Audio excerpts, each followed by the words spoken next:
ଆପଣମାନେ ଦେଖିଥିଲେ ପୂର୍ବ ଭିଡ଼ିଓରେ ଚାରା ପଡ଼ିଥିଲା ଟମାଟୋ କୋବି ଚାରା। ଆଜି 3 ଦିନ ହେଇଗଲା ପାଣି ପଡ଼ିବ। ଆଜି ଚାଲ ଯିବା ଆମେ ପାଣି ଦେବା।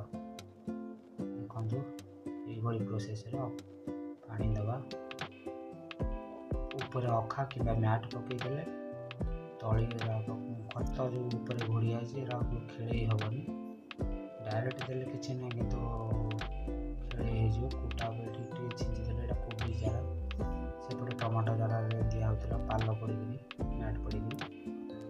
ଏଇ ସିଷ୍ଟମରେ ଆଜି ପାଣି ଦେଇଦେଲେ କାଲି ପରଦିନ ବେଳକୁ ଗଜା ଉଠିଯିବ। ଆପଣମାନେ ପୂର୍ବ ଭିଡ଼ିଓରେ ଦେଖିଥିଲେ। ଆଜିକି 3 ଦିନ ହେଇଗଲା ଚାରା ପଡ଼ିଥିଲା। ଚାରା ପଡ଼ିବାର ପ୍ରୋସେସିଂଟା ଦେଖିଥିବେ ପୂର୍ବ ଭିଡ଼ିଓରେ, ନହେଲେ ଯାଇ ଦେଖିଦେବେ। ଆଜି ପାଣି ଏତେ କଷ୍ଟ କରି ତଳି ପକଉଥିଲୁ, ଫଟୋଟା ଭିଡ଼ିଓଟା ଛଡ଼ା ହେଇଛି ଆଜି ଦେଖିଥିବେ। ଅଖା ଟେକା ହେଇଯିବ। ହେଲାନି ଟେକା ହେଇଗଲେ ଚାରା ରେଡ଼ି ହେଇଯିବ। କାଇଁ ବାଣ୍ଡ ପଇସା ଦଉନୁ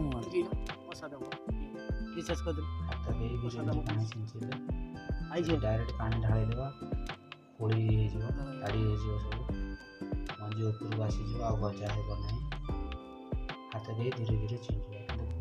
କିନ୍ତୁ ଟମାଟୋ ଏଥିରେ ଢାଳି ଦେଇଛୁ ପାଲ ଘୋଡ଼େଇକି କିମ୍ବା ମ୍ୟାଟ୍ କିମ୍ବା ଅଖା ଉପରେ ପାଣି ଆମର ଇଏ ଯେମିତି ପାଣିଟା ଖାଇଲା, ତୁ ଯୋଉ ବାଣ୍ଡ ବୁଦ୍ଧି କରୁ କୋଉ ବୁଦ୍ଧିରେ ମୁଁ ତୁ ପସନ୍ଦ ଲାଗେ।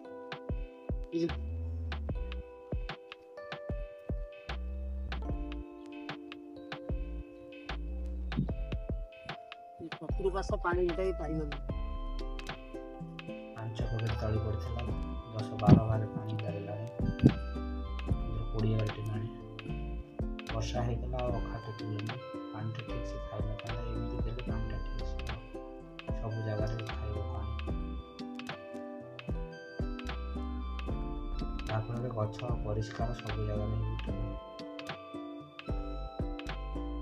ପାଗ ତ ଖରାପ କରୁଛି, ଦେଖାଯାଉ। ଚାରା ସିନା ରେଡ଼ି ହେଇଯିବ ଲାଗିବା ପାଇଁ। ପାଣି ଦିଆ ସରିଗଲା। ଆମେ ତାକୁ ଘୋଡ଼େଇ ଦେବା ପୂର୍ବ ପରି, ଯେମିତି ଅଖା ପକାଇ ତାପରେ ଜରି ପକାଇ ଘୋଡ଼େଇ ଦେବା।